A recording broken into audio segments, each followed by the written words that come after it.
después de la huelga de anoche, que algunos estuvimos y que, bueno, algunos se acostaron más tarde, otros más temprano, pero bueno. Bien. A ver, ¿no me han puesto mi presentación? Claro. Ah, que lo avanzo. Ya. Bien. ¿De qué trata la conferencia? Es hablar de investigación. Pero no os asustéis. No voy a meter un rollo de investigación. Porque además, entre otras cosas, me ha alegrado mucho de ver que en este congreso se han presentado muchos trabajos de investigación. ¿Vale? Claro, y ahora yo, si me pongo a hablar de valor P y de metodología y tal, pues ya el sueño ya sería insoportable. Entonces voy a hablar de investigación, pero voy a hablar sobre todo de cuáles son los retos que tenemos en el futuro, los que yo creo que tenemos, porque claro, esto es una cuestión simplemente de opiniones, porque entre otras cosas la sexología, y eso es un tema que tendremos que resolver, pues se ha basado mucho más en la doxa que en el episteme. Y este es un elemento que precisamente es lo que quiero llamar la atención. ¿Por qué?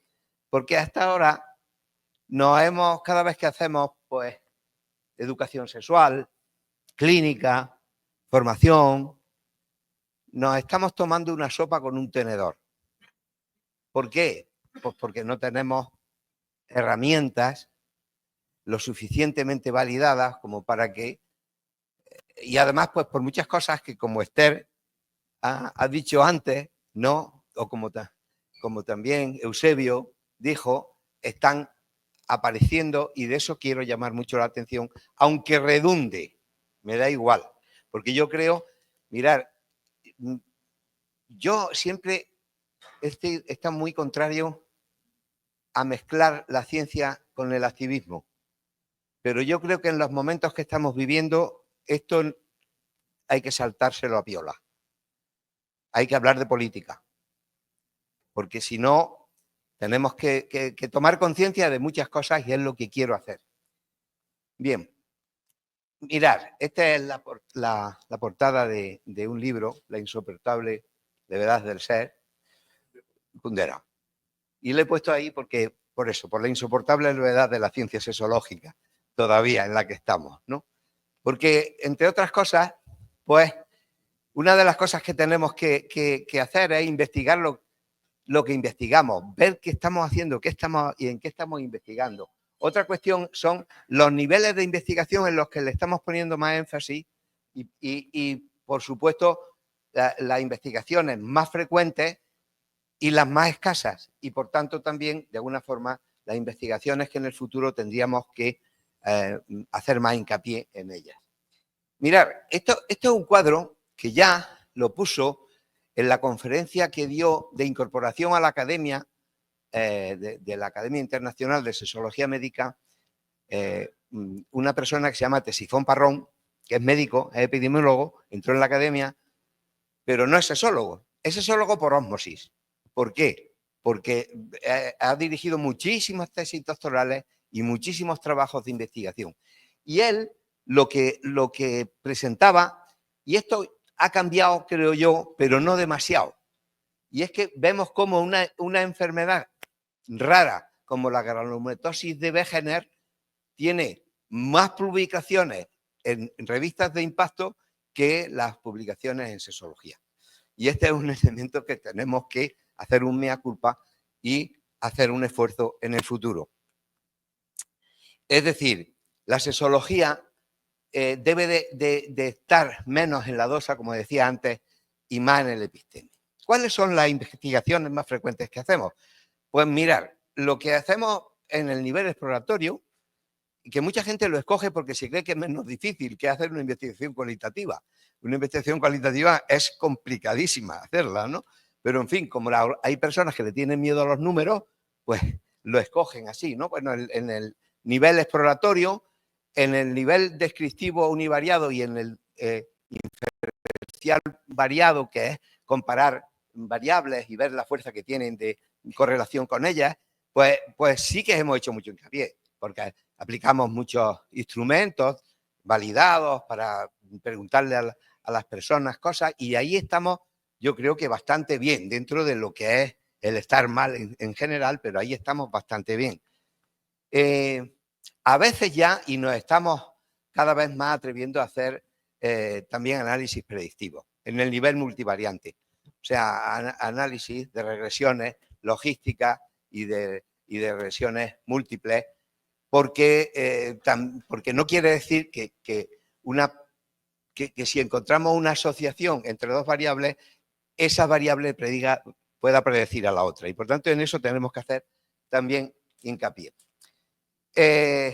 Por tanto, ¿y cuáles son las más escasas y cuáles son las que más necesitamos? Y estoy contento porque he visto cómo algunas investigaciones han ido en ese sentido en las presentaciones que he visto en este congreso, que es en el nivel explicativo, es en el nivel de causa-efecto. Son las investigaciones experimentales o cuasi experimentales que lo que nos van a decir es que algo tiene evidencia, por ejemplo, a nivel clínico. Porque hemos convertido la sexología poco a poco en una especie de taller de reparaciones y deberíamos de empezar a convertir la sexología en una fábrica de bienestar. Y este es un elemento importante, ¿verdad? Bien, y luego el nivel aplicativo, que es también muy importante. ¿Por qué? Porque hacemos educación sexual y lo decía Esther, no valoramos qué hacemos. Es decir, no sabemos si cambiamos actitudes porque no hacemos simplemente una cosa como se llama un pre-post, de ver si hemos cambiado actitudes, si no la hemos cambiado. Decimos, hacemos educación sexual, ¡ay, qué bien salió! Vinieron muchas personas, pero realmente cambiamos las actitudes. Podemos cambiar los conocimientos, pero os digo por experiencia de haber hecho investigaciones a nivel aplicativo que las actitudes son mucho más difíciles de cambiar. Pero por eso es por lo que fracasan muchas revoluciones, porque se cambian los comportamientos, pero no las actitudes de las personas. Entonces, las revoluciones que siguen ahí vigentes, como por ejemplo pasa en Venezuela, y no quiero meterme, pero bueno, pues claro, son revoluciones que no han cambiado actitudes, pero han cambiado comportamientos impuestos, ¿no? Entonces, este es un elemento importante que tenemos que tener en cuenta. Es decir, la causalidad siempre implica correlación, pero la correlación no necesariamente implica causalidad. Y lo tenemos que tener en cuenta porque nos estamos ensimismando demasiado con las correlaciones. Hace falta una necesidad de evidencias, porque hay una ausencia generalizada de estudios aleatorizados que de verdad estén randomizados. Es difícil, son difíciles algunos de estos estudios, no son fáciles, ¿no? Es necesario investigar la eficacia comparada entre diferentes tipos de intervenciones terapéuticas, sexológicas, y luego, lo que he dicho antes, investigaciones aplicativas. Por tanto, no quiere decir que haya que llevar siempre al máximo de los niveles de evidencia. Evidencia hay en todas las investigaciones, ¿no? Lo que pasa es que, claro, no es lo mismo la evidencia de los estudios transversales que la evidencia de unos ensayos clínicos, y no quiero decir ya de metaanálisis informes sistematizados de análisis aleatorizados clínicos, ¿no? Bien, esto en cuanto a lo que yo pienso que además otro de los elementos importantes es fabricar instrumentos. Los instrumentos que tenemos, que están validados, muchos son malísimos y los que estamos en investigación lo sabemos. Es decir, ¿por qué? Porque los instrumentos los suelen validar metodólogos y es hora ya que de los profesionales de la sexología empecemos a validar instrumentos que sabemos mejor qué ítem tenemos que poner y qué cosas tenemos que medir. Por tanto, esto, por ejemplo, a ver, ¿dónde está? Aquí veis, por ejemplo, la validación del año 22 que hice yo con dos alumnos, una alumna y un alumno, de un instrumento para medir las actitudes de los médicos de atención primaria ante la salud sexual de las personas y cómo se implican en esa salud sexual. Y otro, que me parece además un instrumento muy necesario y muy interesante, que es ver las actitudes ante la sexualidad de mujeres con discapacidades intelectuales. Entonces, pues son dos instrumentos que están ahí, que están a disposición de que quiera investigar. Y yo creo que es un elemento en el que tenemos que entrar. Pero ahora lo que me quiero centrar sobre todo es en los temas, en las líneas de investigación. Mirad, yo creo y es una opinión, podéis estar, por supuesto, en desacuerdo con lo que voy a decir. Uno de los elementos que yo creo que tenemos que centrarnos es en el cuerpo. ¿Por qué? Porque es el gran olvidado. Fijaros, hay muchos másteres de sexología que no se ocupan para nada del cuerpo.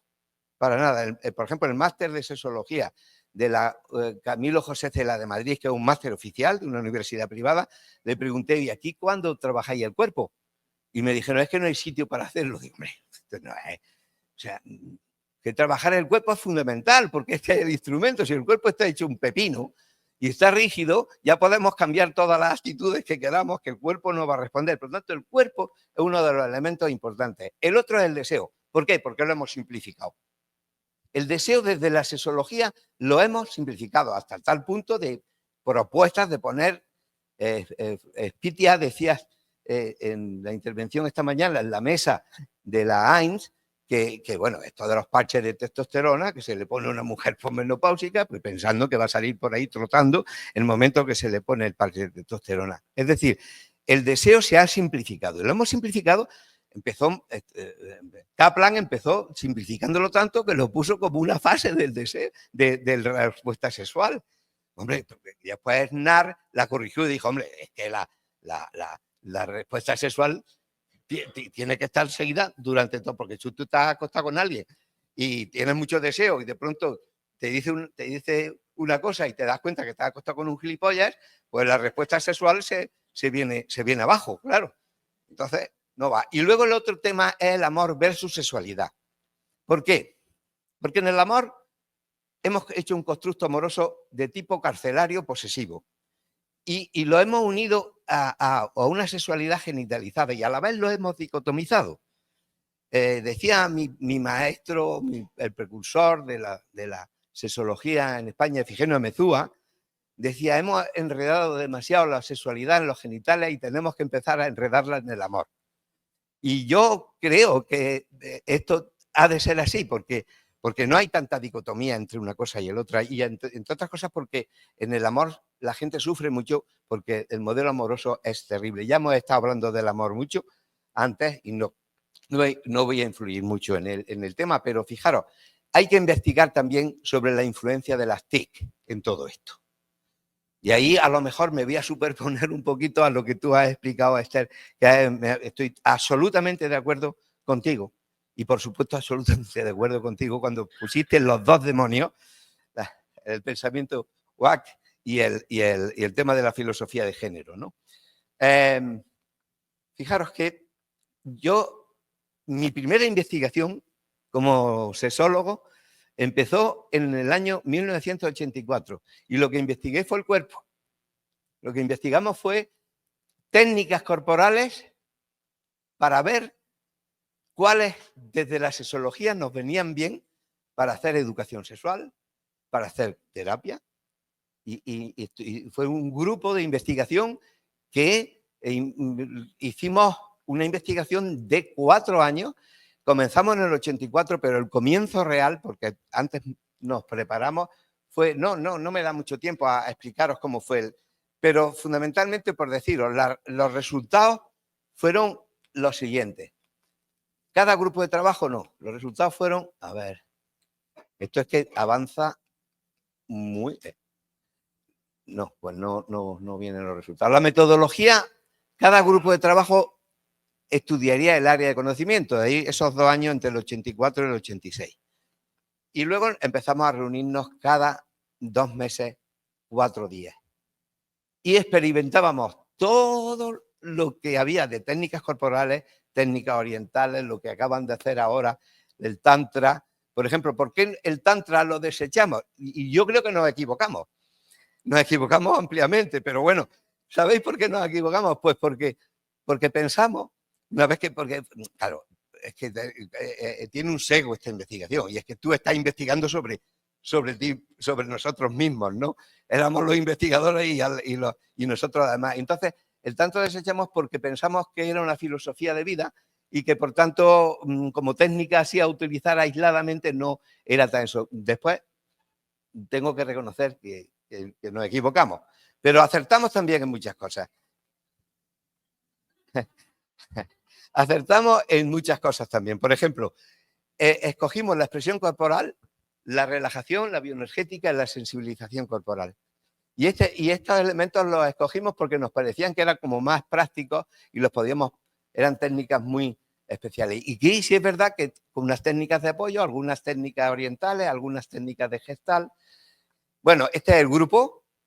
En el año 1990 nos terminamos la investigación y yo después hicimos una fase de validación individual en la que yo continúo y en la que creé un taller de capacitación de dinámica corporal que muchas de las personas que están aquí han hecho conmigo. El primero, luego han hecho otros más avanzados y luego la creación de protocolos de terapia corporal. Ha sido una larga experiencia, una experiencia increíble. Es que quería poner la foto de ahí. Son muchos de los grupos El año 1923 hice 23 talleres de corporalidad, ¿vale? E incluso uno que es el que está, el de más abajo aquí a la izquierda, todos los profesores del máster dijeron, pues nosotros vamos a hacer también el taller porque nunca hemos trabajado el cuerpo y ahora vamos a hacer el taller número 2 ahora en diciembre cuando vuelva. ¿Qué yo me he encontrado a lo largo de toda la experiencia? Que tenemos un cuerpo escindido y un cuerpo bloqueado. Un cuerpo escindido, ¿por qué? Pues porque nos empeñamos en seguir haciendo esa diferencia entre un cuerpo de mujer y hombre, cuando tenemos la piel más sensible de todos los mamíferos y la compartimos hombres y mujeres. Tenemos un cuerpo asexuado y un cuerpo sexuado, es decir, genitalizada la sexualidad. Y está tan genitalizada, y lo hemos hecho, y no hemos presentado una investigación hoy por falta de tiempo, en la que comprobamos que las mujeres están tan genitalizadas como los hombres. Y el cuerpo social, el cuerpo vivido. ¿Qué significa eso? Que le damos mucha atención al cuerpo como lugar, como representación del yo social, y le damos muy poca atención al cuerpo como lugar de la vivencia y de la experiencia. Ese es el resultado del cuerpo. El bloqueos expresivos, sensitivos, energéticos, que trabajamos, y que lo que necesitamos con eso es llevar a hacer una investigación de tipo experimental o cuasi experimental para dar validez a esta de evidencia, por ejemplo, como elementos terapéuticos. El otro es el deseo. Mirad, el tranvía llamado deseo tiene muchos pasajeros dentro y lo hemos simplificado. Es decir, mirad, preguntas que están sin contestar. He perdido el deseo sexual. A veces la inhibición del deseo sexual es un cajón desastre, pero además hemos contestado preguntas, ¿por qué deseamos a unas personas y a otras no? Eso es un elemento que necesita investigación. ¿Por qué dejamos de desear a quien deseábamos? Sí, ya sabemos que todos los días jamón de jabugo, demasiado. Ya desayuno y al día siguiente otra vez jamón de jabugo, pero ¿por qué el deseo se comporta a veces como el mar? Unas veces embravecido y otras veces en calma. ¿Y qué deseamos? Y esta sí que es la pregunta del millón. ¿Qué deseamos cuando decimos desear a alguien? Porque dos personas se encuentran y a veces cuando se levantan por la mañana se dicen, ¿qué hace un chico como yo en un sitio? O ¿qué hace una chica como yo en un sitio como este? Porque lo que realmente deseaba uno no era lo que deseaba el otro. Y este es un elemento importante. Por tanto, la sexología tiene que investigar mucho, ¿no? en todo esto, ¿no? En todo esto del deseo, que tiene que investigar a nivel fisiológico, tiene que investigar, bueno, y todo esto, la simplificación a lo que me he referido antes, ¿no? Pero ¿por qué empatía, rechazo, pasión, rutina, amor, desamor, la dopamina, la oxitocina? ¿Por qué dejamos de desear a quien deseábamos? Igualmente, ¿por qué el deseo se comporta como el mar? ¿Son los andrógenos? Arriba o abajo, es la dopamina, el amor. Bueno, el amor es un gran afrodisíaco, eso hay que reconocerlo, ¿verdad? La motivación, el apego. ¿Qué es? ¿Dónde está la fuerza? Y todo eso necesita investigación. ¿Y qué deseamos cuando decimos desear a alguien? Pues fijaros, el deseo, yo después de tantos años pasando y trabajando con el cuerpo y en clínica y demás, pienso que es una tarta que tiene 3 porciones. El deseo de descarga, ese que te da por la mañana y dices, guau, hoy estoy, ¿qué tal? El deseo de ser deseado, y este es importantísimo. Figura una mujer con un cáncer de mama cuando de pronto ve que su figura ya no es la misma y ya no se siente deseable. Afecta tremendamente el deseo. Y el deseo, y el otro que yo le llamo sed de piel, que es el deseo de sincronía interaccional con otra persona, de apegarte a la otra persona, de sentir con la otra persona.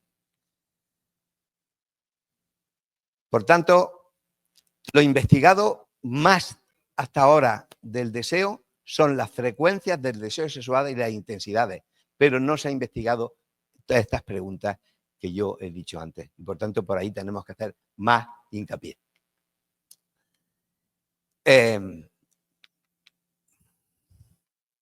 Desenredar la sexualidad de los genitales y enredarla en el amor, como decía Efigenio, desenredar el amor de la posesión y enredarlo en la sexualidad, el apego y el cuidado.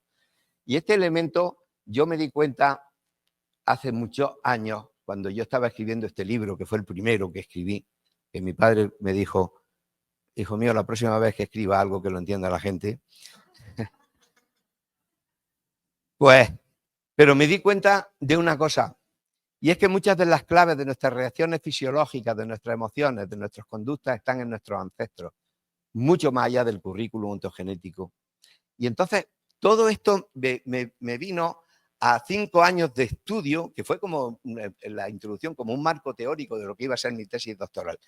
Y fijaros, finalmente lo que estudié fue a 66 culturas, de las cuales algunas hice investigación de campo, como me pasó en la Micronesia, en la que ahí estoy con el pelo todavía negro y ahí investigué en la Micronesia. Estuve 4 meses viviendo en una isla de la Micronesia, en la isla Chukis, y pude comprobar que aquello que contaban y que le pusieron en cuestión tanto a Margaret Mead como a Malinowski de los paraísos sexuales existía.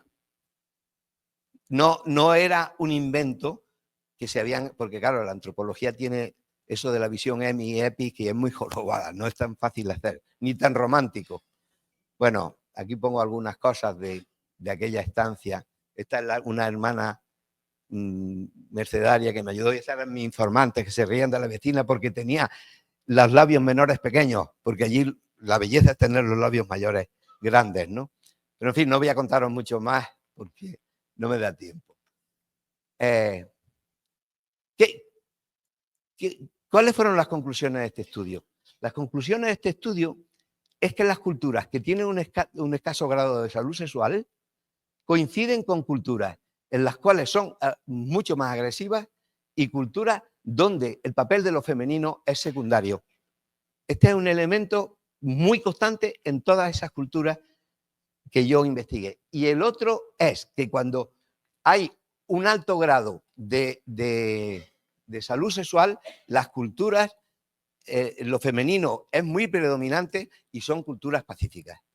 Bueno, pues por ahí es una investigación, pero tenemos que seguir haciendo más. Es decir, tenemos que investigar el amor, las raíces, el amor y la sexualidad como constructos culturales, las rutas del amor y la sexualidad y el lado oscuro del amor que también está ahí. Pero lo que yo quiero ahora es llamar la atención para terminar esta. Es que no sé cuánto. A ver, decidme para que yo me modere. ¿No hay nadie que me modere a mí? Ah, ¿eh? Me quedan 20 minutos. Vale. Bien. Entonces, ahora yo lo que quiero hacer hincapié en lo que ha hecho Esther y lo que ha hecho él, porque eso me preocupa. Ya he dicho lo que yo creo que debemos de investigar desde el punto de vista de la metodología y desde el punto de vista de los temas que son importantes de investigar. Alguien puede decir, no, pues este tema también es importante, que tú te lo has dejado en el tintero, por supuesto, pero no es simplemente, esta es una opinión personal. Ahora, fijaros, ¿cómo evolucionamos? del simio al protomínido, del protomínido al Homo sapiens, del Homo sapiens a mantis, que fueron la época del Paleolítico, al Homo sapiens sapiens, que desde luego es lo más pretencioso que hemos podido hacer, decir, mirando alrededor, que de verdad sapiens sapiens. Decía Konrad Lorenz, que era un premio Nobel de etólogo, que decía, ya he encontrado el eslabón perdido entre el Homo sapiens y los monos, somos nosotros. Es decir, nos queda mucho camino para de verdad ser un Homo sapiens. Nos queda mucho camino. Y yo creo que ahora, del Homo sapiens, hemos pasado al Homo sapiens demens. O, como decía nuestro querido humorista Forge, en España decía, el Homo tontorculus, ¿no? Porque es que de verdad, en la época que estamos, o sea, la epidemia de gilipollez rampante que hay en el mundo es verdaderamente tremenda. Es verdaderamente tremenda. Mirar, cuando empezamos a ser racionales, claro, hay quien me discutía el otro día que los animales no son racionales, no lo sabemos. Yo fundamentalmente es que no sé muchas cosas. Yo conforme he ido avanzando en la ciencia he aprendido una cosa. Yo a mis alumnos en el máster les digo, mirad,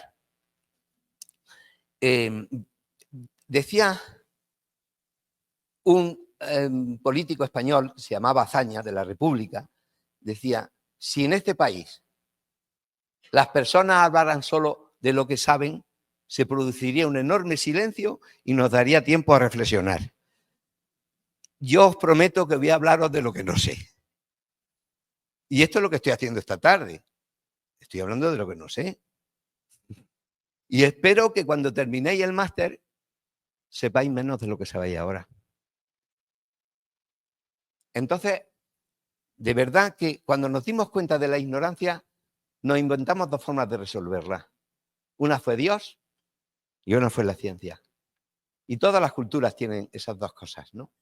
Bien, pues en ese camino de resolver las dudas, hemos ido caminando en un binomio de la neofilia y la neofobia. Es decir, el instinto de exploración neofílico, de querer aprender cosas, y luego la prudencia de decir, oye, la inteligencia artificial, ¡buah! Tal, pero también estamos asustados, porque no sabemos hasta dónde va a llegar la cosa esta de la inteligencia artificial, porque es una especie de, no sé qué es, un aparato o lo que sea, que absorbe conocimiento, que absorbe más conocimiento y que incluso puede absorber elementos hasta emotivos. ¿Hasta dónde va a llegar este tema? Por tanto, la neofobia, a pesar de que yo soy un neófilo convencido, porque me encanta explorar, ya habéis visto que me metí en la Micronesia 4 meses allí yo solo a explorar, pero me da cierto pánico algunas cosas, ¿no? Entonces, la neofobia, ahora ya no así. Mirad, este es como el río de la vida. Hubo un tiempo en que íbamos por el río de la vida y podíamos ver las orillas, ¿verdad? Podíamos ver lo que había en las orillas. Yo lo que tengo la sensación ahora es que ya no vemos las orillas. Es decir, no nos da tiempo. Y el punto de contención no sabemos realmente dónde está. Es decir, el punto de no retorno llegará cuando el punto de contención se rompa. Pasa una cosa. La era digital ha dado mucho impulso al río de la vida. Y ahora mismo, de verdad, Esther, ¿verdad? No sabemos muy bien qué va a pasar. Y tú has dicho una cosa importante. El mundo está en un punto de inflexión. Y estamos en un punto de inflexión importantísimo. Por lo menos a mí me lo parece. Y ahora, ¿esto por qué no pasa? Fijaros, hubo una época que podíamos ver las orillas, que fue cuando se inventó el fuego. Hasta el computador podíamos ver las orillas. A partir del computador, el Internet de las cosas, la biotecnología, los chatbots, en fin, la realidad virtual, la inteligencia artificial, los avatares, el cibersexo, todo eso ya, a partir de ahí, hemos dejado de ver orillas. ¿Y cuál es el problema de no ver las orillas? El problema es que hemos entrado ya en una era conspiranoica. Hemos vuelto a soltar un freno que nos pusimos a partir de la Segunda Guerra Mundial. La Segunda Guerra Mundial nos asustó, porque vimos que de pronto se mataba mucha gente, que de pronto había un arma que se echó encima de Hiroshima y de Nagasaki y dijimos, Dios, y entonces empezamos a intentar construir una democracia, intentar construir un mundo tal, aunque de dos bloques, el soviético y tal, pero era Guerra Fría, no llegábamos nunca nada más que enseñar los dientes de vez en cuando, pero bueno, los países pobres les dejábamos que se siguieran matando, porque eso es lo que hemos hecho siempre. ¿Qué es lo que ya estamos viviendo? Y en eso no voy a hacer hincapié porque ya tanto Esther como la presidenta del Congreso ha hecho ya hincapié en eso y no voy a hacerlo y no me voy a repetir. Bueno, los peligros de la calle digital, la sustitución de la chimenea de la mesa, por la mesa camilla, las nuevas adiciones, etcétera, etcétera, etcétera. Yo ahí no voy a hacer mucho hincapié porque ya lo habéis hecho y como he ido viendo que se ha hecho, pues no voy a repetirme. Estos son los problemas. También hay cosas que son buenas, ¿vale? Es decir, mejora la comunicación, se vencen las barreras, todo esto que ya, nuevas formas de cortejo, nuevas experiencias sexuales, etcétera, etcétera, más información sexual, aunque a veces no, y formas virtuales, vale.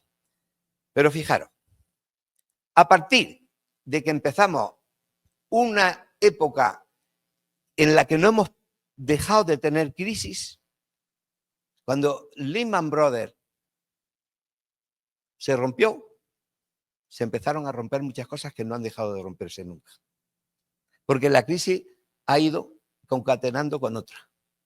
La crisis de 2008 produjo muchos problemas en las parejas. La prueba está que en España, del 2008 a 10 años más tarde, disminuyeron las separaciones un 72%, porque la gente, como no podía separarse, se quedaron viviendo en el agua y ajo, en el agua y joderse y aguantarse, ¿no? Pero luego vino, y una cosa, y en eso estoy de acuerdo también con Esther, la crisis climática. No le estamos prestando atención. Porque aunque los que no somos negacionistas, pero tampoco dice, bueno, pero pasa una cosa como la de Valencia y dice, joder, ya esto no tal. La crisis climática es una realidad como un piano. Y está ahí, es una crisis que va a producir muchos movimientos migratorios y muchos problemas. El COVID vino a asustarnos y a decirnos, oye, que no, y nos confinaron, y aquello fue yo los años que tengo, no, aquí los más mayores, yo soy quizás el más mayor, no sé si tú y yo somos los más mayores, pero no habíamos vivido una cosa como esa en ningún momento de nuestra vida, ¿no? Lo habían vivido nuestros padres. Pero mirar, toda esta crisis está produciendo una cosa que ya predijo Erich Fromm en un libro que se llama El miedo a la libertad. El miedo a la libertad, en el cual cuando tú generas inseguridad entre la gente, lo que la gente está dispuesta es a cambiar sus cromos de libertad por sus cromos de seguridad. Y esto es uno de los elementos que está ocurriendo por cuando llegan los que te dicen vamos a acabar con tal, vamos a poner un muro para que no sigan los inmigrantes y tal.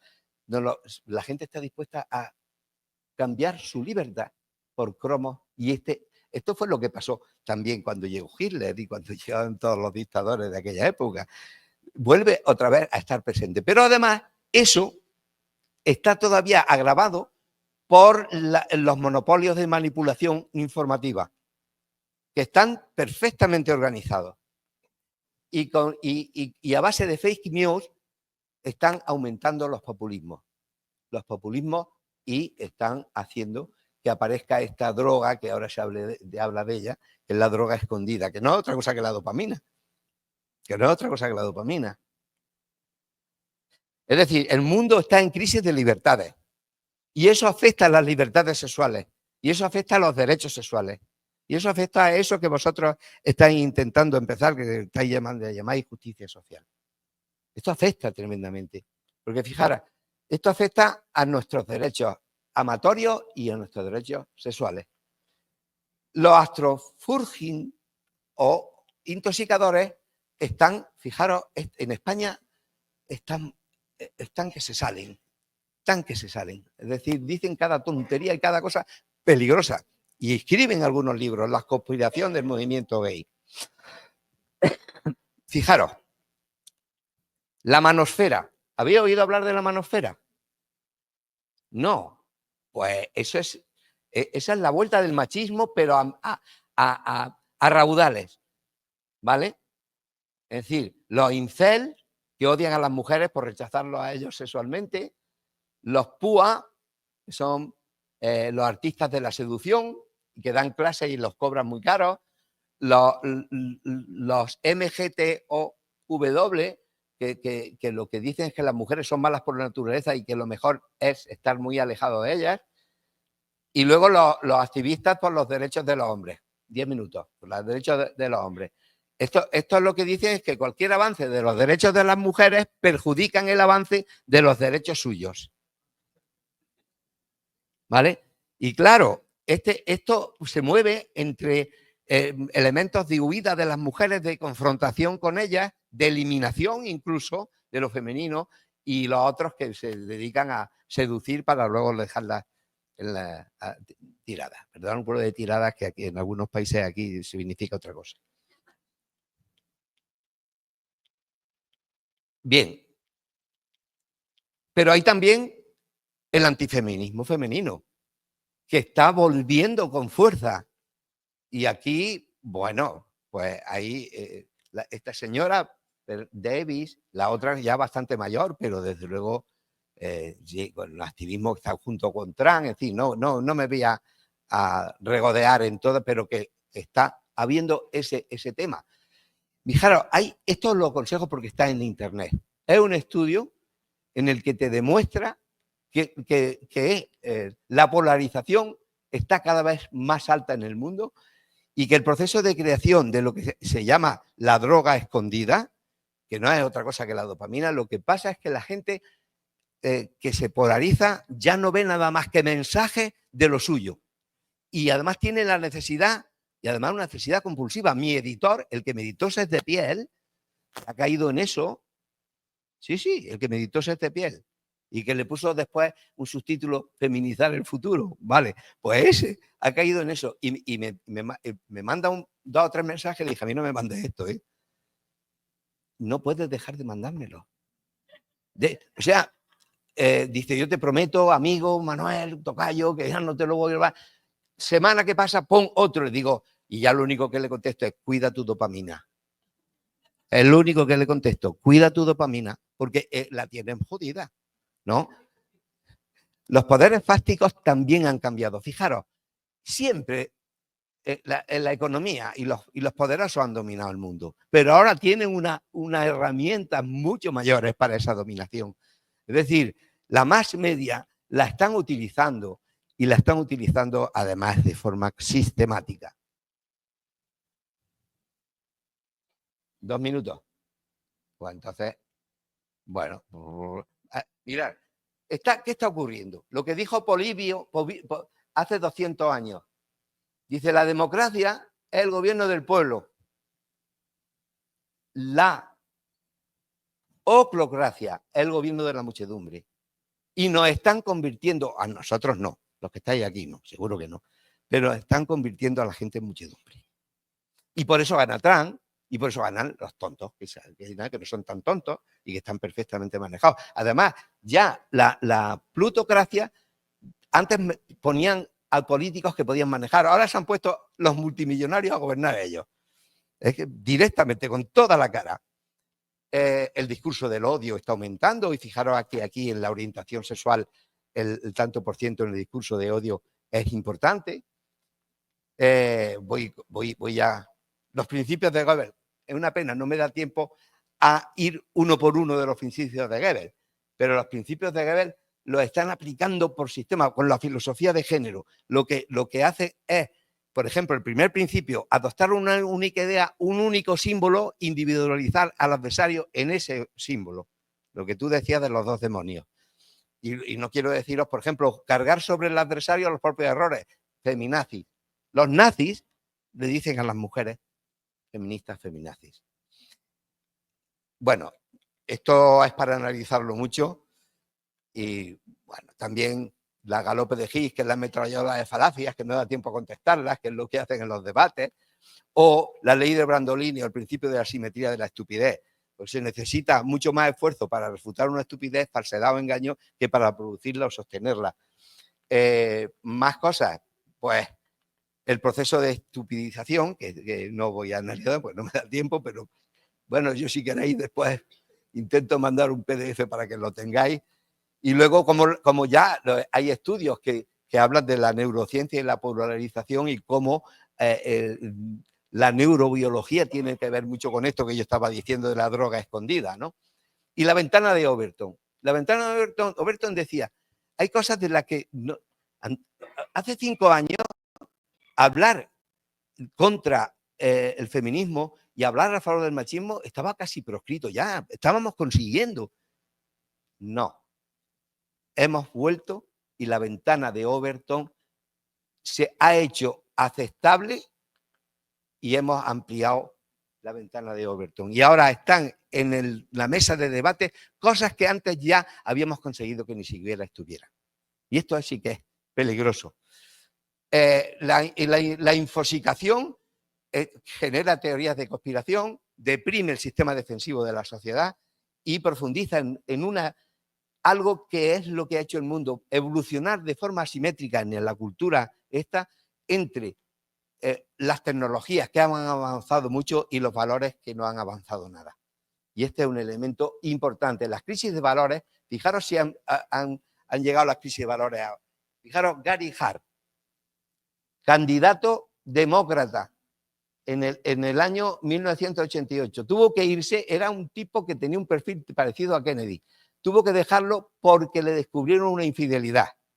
Ahora hay un tipo que ha ganado las elecciones estando acusado y condenado de abuso sexual y además dice, necesito una imputación más para asegurar mi elección.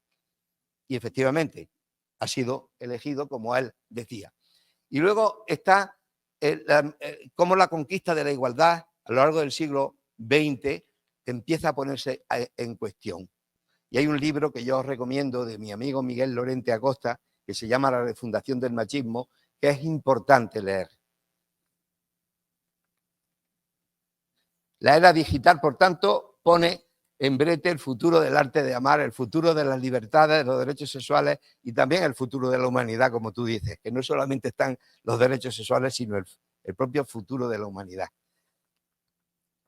La no edición, en fin, aumentar la capacidad crítica, entender para mejorar y el episteme frente a la dosa, la ciencia, como elemento también para poder argumentar estas cosas.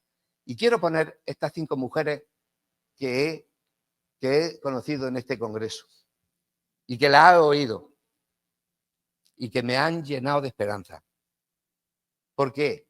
Porque Esther es una mujer histórica que ha luchado y se ha dejado la piel por lo que deberíamos de seguir luchando también los demás. Entonces, a mí Esther me ha emocionado.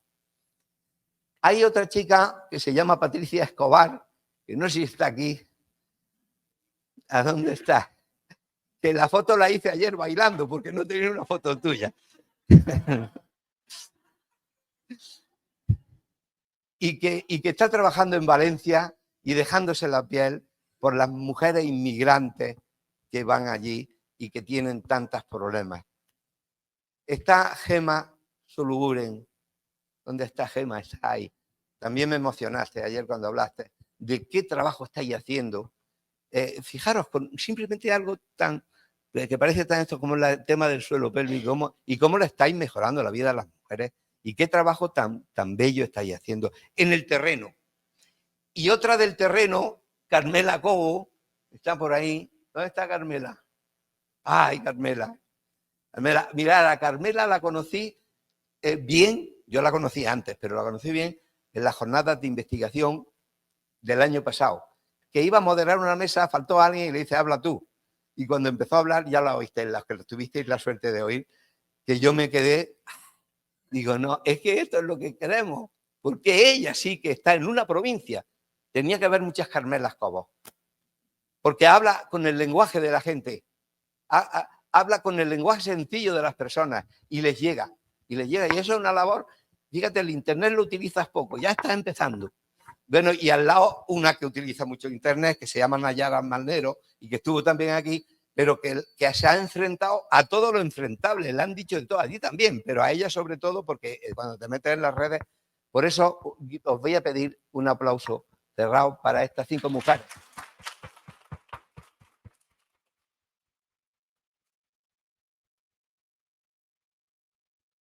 Y no, estas son 5, pero aquí estáis muchas, a las que a lo mejor no he tenido oportunidad de oír. Sois muchas y también muchos. Y yo creo que eso es lo que a mí me da esperanza a pesar del discurso negativo y pesimista que he hecho, porque vosotros sois la esperanza, vosotras sois la esperanza. Y ya acabo. Las investigaciones, por tanto, he dicho pre-post, la corporalidad, el amor, el deseo, la validación de instrumentos, las investigaciones, etcétera, etcétera. Y sin olvidarnos de una cosa, todo lo empapa la diversidad. La diversidad no es un derecho. La diversidad es un hecho incontestable y científicamente demostrable. La diversidad se basa simplemente en que todas las personas somos personas sexuales, eróticas de forma única e irrepetible. Muchas gracias.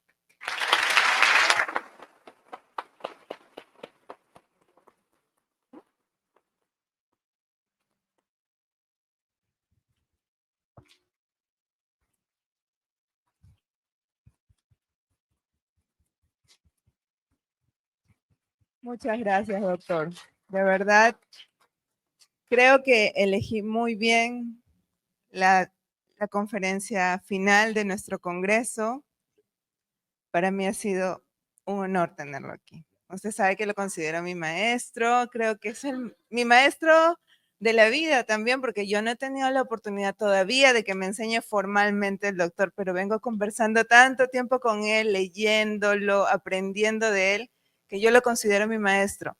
No me dejarán mentir mis alumnos de la universidad que han venido a verlo, porque les hablo tanto de cómo aprendo de su forma de pensar, de cómo lleva el camino de la sexología hacia la universidad, hacia la formación formal dentro de las instituciones educativas, que, ¿qué decirle, doctor? Lo quiero mucho y le agradezco un montón que me haya dado el honor de tenerlo